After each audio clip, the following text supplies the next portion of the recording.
today what I want to talk to you about is the concept of community as a virtue. And before we get too deep into it, I want to talk to you a little bit about my own journey and how I ended up here with all of you today.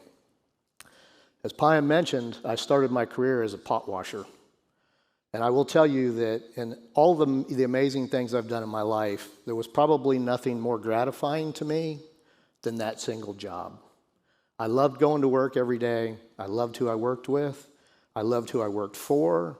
And I love this idea of providing a service to people who are enjoying their life as part of humanity. So I went to college, I got a business degree, and when I graduated, I had 2 job opportunities. One was to go to a people-centric restaurant company, and one was to work for a computer chip manufacturer. And to my parents' dismay, I took the job with the restaurant company, because my desire was to be around as many people as I could possibly be around. And I couldn't think of a better industry than hospitality, to be surrounded by people all day, every day. And if you've ever worked in this industry, it truly is all day, every day. So I quickly ended up at Canyon Ranch Resorts and Health Spas, which is a very famous health spa company in Tucson, Arizona. I was their very first corporate food and beverage. I did very well there, primarily because they had this amazing culture focused on building a community around health and bettering people's lives, not just by creating a vacation experience for them, but giving them tools that they can go home with and have an aha moment for the rest of their life. Eventually, my career came calling, and I left Canyon Ranch and went into what I would call the big corporate world, and ended up at Hilton worldwide, where I rose through the ranks very fast, and it didn't take me but about 2 years to start reporting directly to the President and Chief Operating Officer. At the time, he affectionately referred to me as Ted as our Vice President of Figure It Out. So anything that came to his desk that was difficult, complicated, nobody else wanted to think about it or had the headspace for it, landed on my desk, and at the ripe age of about 35 years old, I got a plane ticket and went wherever in the world I needed to go to solve this problem. In my tenure there, which was an amazing tenure, there was always something missing. I could never put my finger on it, quite what that thing was. I did a good job. I was highly respected. Everybody in the hospitality community quickly started to recognize who I was, but there was just still something missing. And all that changed for me in 2005. I got a phone call, was told to go to Pensacola, Florida, and meet with Julian McQueen. When I met with Julian, we hit it off immediately. And he said, you know, if you leave here with 3 things, and let me back up a second, and I know many of you know Julian. The project I was asked to work on was very complicated, very technical, and very risky. That's Julian. So we hit it off right away. We talked about all kinds of different things. We actually knew people from the Hyatt Corporation going back years to the beginning of his career. And he said, if you remember 3 things, remember this. Being in business, 1, has to be about more than just making money. 2, your corporate culture should provide people with an opportunity to be their authentic self. Because by design, companies tend to train people to be the exact same person, to provide the exact same product day after day after day. And technically, that's schizophrenia, because they're probably different than who they are at home. I said, wow, that's a pretty big statement. And he said, and your company should always leave a positive impact on the community. And that can't just be corporate speak. It has to be reality, and everybody in your company needs to participate. That was my aha moment. I immediately realized what had been missing in my career was the opportunity to experience those things on a daily basis. So time went on, Julian did his deal, I helped him, we kept in touch. In 2014, I left Hilton to start my own company. I quickly incorporated those 3 fundamentals into the company that I started. I built 5 hotels, was doing well, was at the point where I was about to do another capital raise and take it to the next level. And Julian said, would you be interested in coming to Innisfree and helping me structure a legacy corporation so Kim and I can go do different things in life, and you can take the company with a team into the future and then someday hand that company off to other people? And I said, wow, that's amazing, Julian. How are we going to do that? He goes, I'm not quite sure, but I got an idea, but I think you're the one.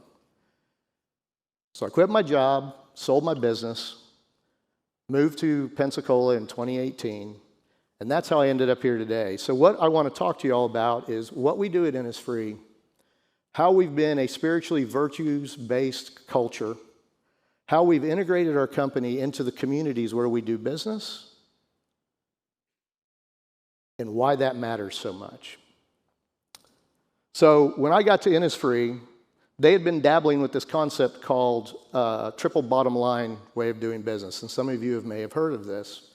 It is people, planet, and profits. And the concept goes, if you take care of your people, if you take care of the planet, then the profits will follow. So I get to Innisfree, and I'm drinking through this fire hose, and Julie and I are meeting every day, and we're working 80 hours a week, and I'm trying to wrap my hands around what we're doing. And he says, oh, by the way, we have this triple bottom line thing. Let's talk about it. But it didn't take us very long to figure out that it didn't really fit our company because profits only speak to the nature of the company. So what we did is we changed it to people, planet, and prosperity. Because prosperity speaks to everyone. It speaks to you as an individual. It speaks to your family. It speaks to your neighborhood. It speaks to the community where you live, where we do business, to our employees and their families and their communities. Everybody who touches our company, whether they're a vendor, whether they're a guest, whether they're an employee, has an opportunity to enjoy prosperity with Innisfree.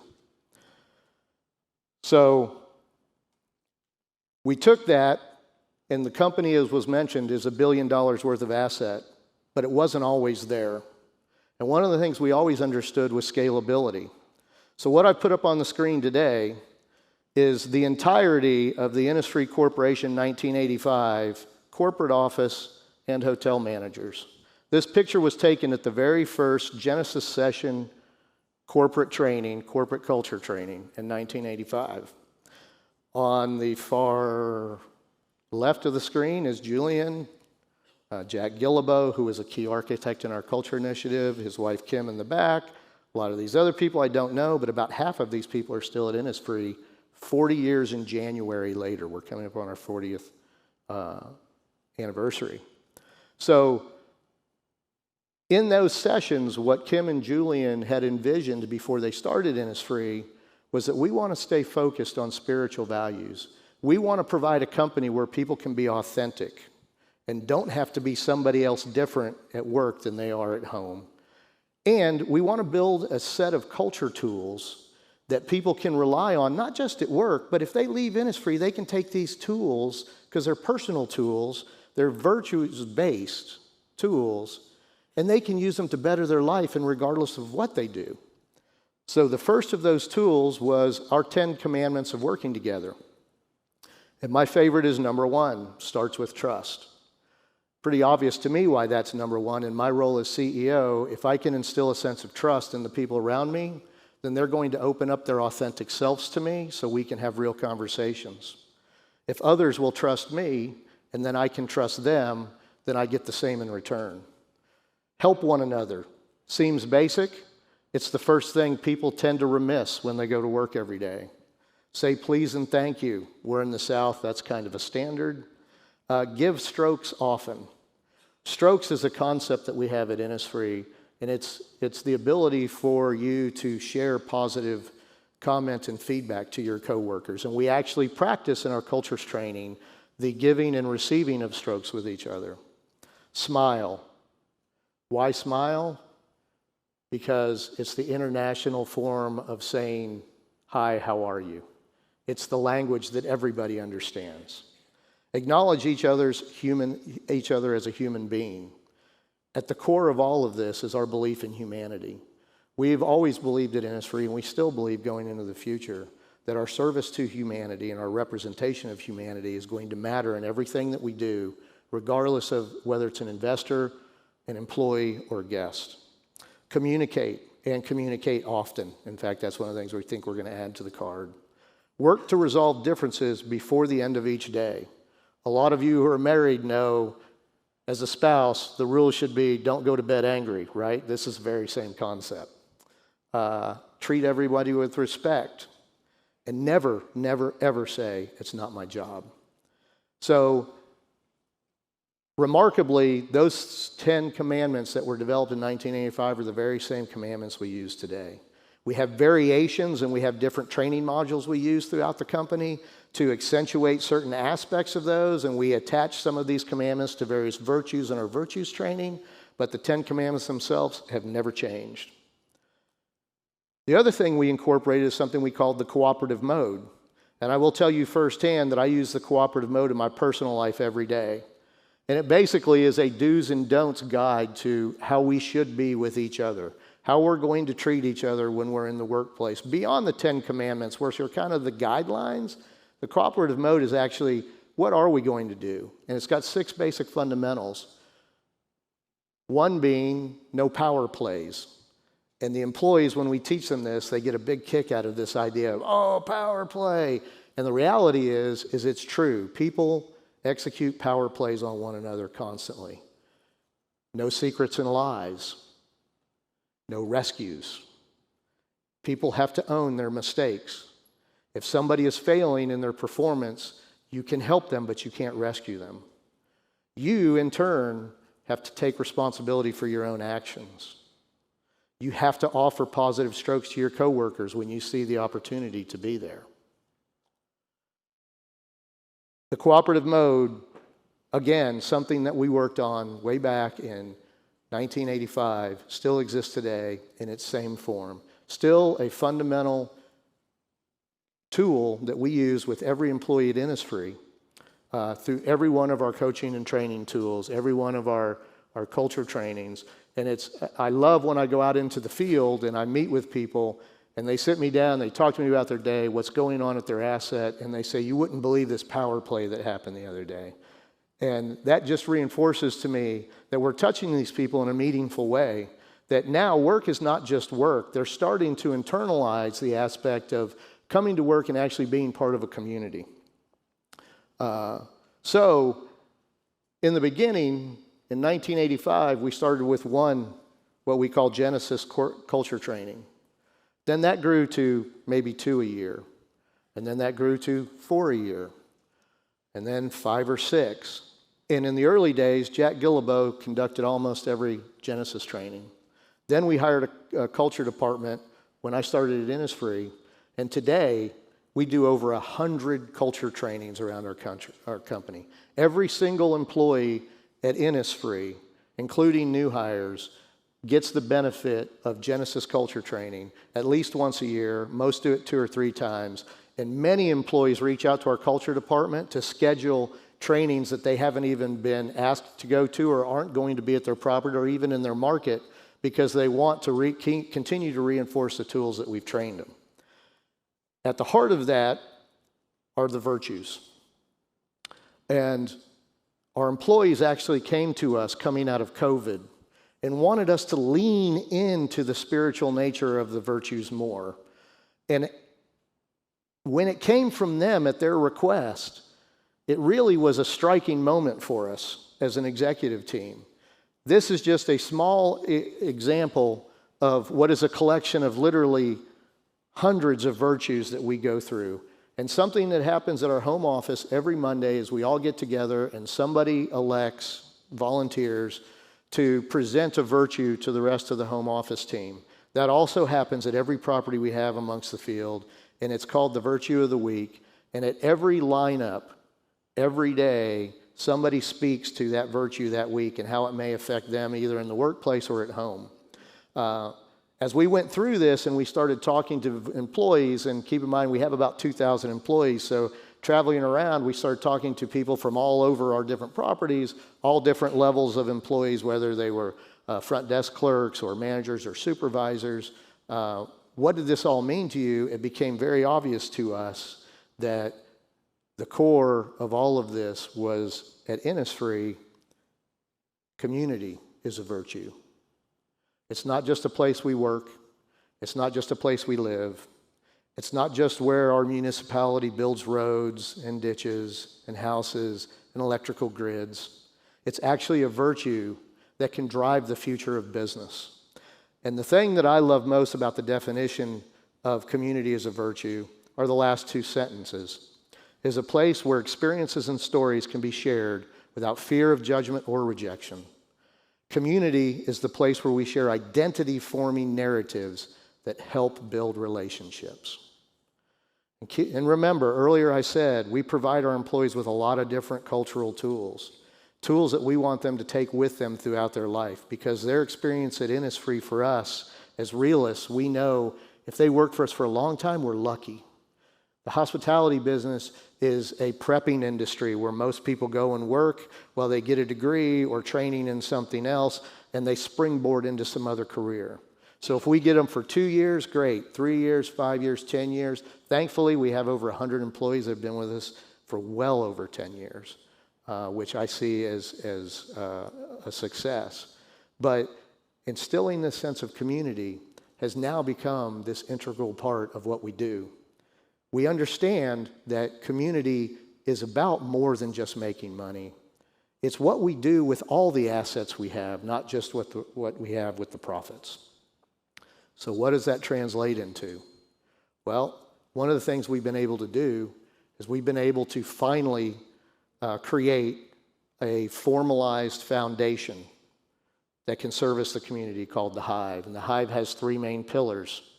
We empower people who have disadvantages. We educate people in impoverished areas, people of need. And we also enrich the lives of people who are living in food security. And so these businesses are on this screen are just a selection of dozens of businesses that we support every year. The Hive is founded by an equation that we attach to the profits of the company. And so everything we do through our Innisfree community supports the Hive's initiatives. Some of these things you probably remember. In fact, Michael O'Neill was just on stage with Parent University. We brought Parent University with Michael to Pensacola, Florida. We launched it in the middle of COVID, remotely. Nobody knew what that would mean. Over 300 people logged on the first remote session. Michael and I talked the other day, and he was averaging between 350 and 500 people all summer long in Pensacola. Huge success story. Independence for the Blind, we've long supported that organization. From the ground up, Guardian is a community garden that not just is a place where people can convene now, but we're actually growing food that are feeding hungry people throughout Escambia County. Dixon School of Arts and Sciences started with a humble beginning of about 35 students and is now 280 students, all going to a private school for free.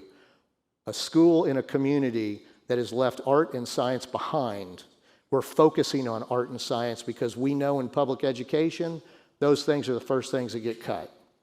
Equity Project Alliance, an organization that is spreading the word about equity throughout businesses in Northwest Florida, whose executive director is actually the previous vice president of culture for Innisfree Hotels. The Hive Arts Academy, which was a spinoff from Dixon School of Arts and Sciences, over 10 years in the making by Dr. Lisa Pouzon, her husband Shaughnessy. They've created an amazing academy where students are coming every day and learning engineering, learning painting, learning how to make pottery, learning how to cook. It's just an amazing story, and they have, last time I went to their academy, there was probably 35 kids there. It was a really amazing story. We've supported the Bail Project, who's disrupting the completely unequal bail system in the United States. Ready Kids speaks for itself, making children in need ready for their educational system. Epps Christian Center, she feeds over 15,000 people a week. We built her community garden. Our biggest issue there is security. People keep stealing the vegetables. So these are some amazing things that we've been able to create through this concept of community as a business consort. And we believe that the future of business has more to do with community than it does with profits. Because it's really about prosperity. Profits will come if prosperity comes. And we really believe that at Innisfree. So this slide was one of the very first parent universities that we conducted in Pensacola, and you'll see our friend Michael in the middle doing his thing. I'll tell you, I have worked at several parent universities. It's absolutely an amazing experience. This is a picture of what's going on at the Dixon School of Arts and Sciences. Again, just 10 years ago, 35 students. This semester, over 280 students, all on scholarship, all learning things that they wouldn't learn in public education in Escambia County. So these are some of the impactful things that we've experienced through this dedication to community, but there are also some results. This is just another slot of some of our team members going out. I like to call this our time, talent, and treasure slide, y'all. We all have one of the 3 T's of philanthropy: time, talent, or treasure. If you're fortunate, you have all 3, but all of us have one. And the top corner is our development team, and not sure exactly what they were doing there, but they do a lot of maintenance work around some of the various charities around town. We raise a lot of money for a lot of other people that we don't physically support. And so we encourage our employees not to just give back to the things that are important to the Hive Foundation, but are also important to them. We also pay them 24 hours a year to dedicate their time, talent, anywhere in the community that they want to. And here's the impact. Last year, 5,000 hours of volunteering. And those are only the 5,000 hours we could track. So many of our employees have embraced this idea of community that you hear them come to work and say, oh, I drove here this weekend and did this, or I did that. I just talked to my chief financial officer this morning. He took a tranche of 20 people to Lakeland, Florida to clean up after the hurricane. I said, who went? He said, a who's who of Innisfree people. Those hours probably won't go into the volunteering because people aren't logging them. We've raised over $100 million with the Escambia Children's Trust, something that Kim and Julian McQueen took very seriously. Everybody in our county and in Northwest Florida said, nobody will vote for a tax on themselves. And we said the community will vote on a tax on themselves if it betters our community and betters our children's lives, and we pass that tax. Our core employee experience, as measured by the organization workforce data, was 12 points behind our industry benchmark in 2022. We bridged that gap by 50% in 2 years by focusing on community. Employee communication and workforce culture increased by 100%. I will tell you, I had them update the numbers last week on the communication part. That number's more like 150% right now, but I didn't really want to change the slide. Employee retention increased by 20%. 20% in the hospitality industry could be 5,000% in any other industry. We see anything over 10% as an astronomical increase in success. When we go out and we talk to our employees, why are you staying here? They say, because I feel like we have a purpose. Even though I'm a housekeeper, even though I'm a front desk agent, even though I'm an engineer, I know that the work that I do matters. We go out into the community, we're touching lives, we're helping people. And as a result, people are stepping back and helping them too. We have people that are working in capacities that generally never get recognized for anything in their community that are being recognized now because they're out there in the community, participating in all things that are good for them and the people that they love. Our employee and referral recruitment has increased by over 10% and is now our 4th largest recruiting source. Our goal is to make it our largest recruiting source. Our long-term goal is to be the employer of choice in every market where we do business. We believe that if our employees recruit for us, our goal of having the tightest knit community within Innisfree will be achieved sooner than later. So with that, I'm going to leave you guys with one big challenge. When I talk to a lot of people about this, they say, yeah, but you have $1 billion in assets. You have 45 operating entities. You have 2,000 employees that you can call on to give back. It's easy for you to scale this. That's false. Anybody can incorporate this into your business. Whether you are a one-person show, have 5 employees, 10 employees, or 10,000 employees. Everybody can take this concept of community as a virtue and incorporate it into their daily business practices and make a difference where you do business, where your customers do business, and where your employees live. Thank you.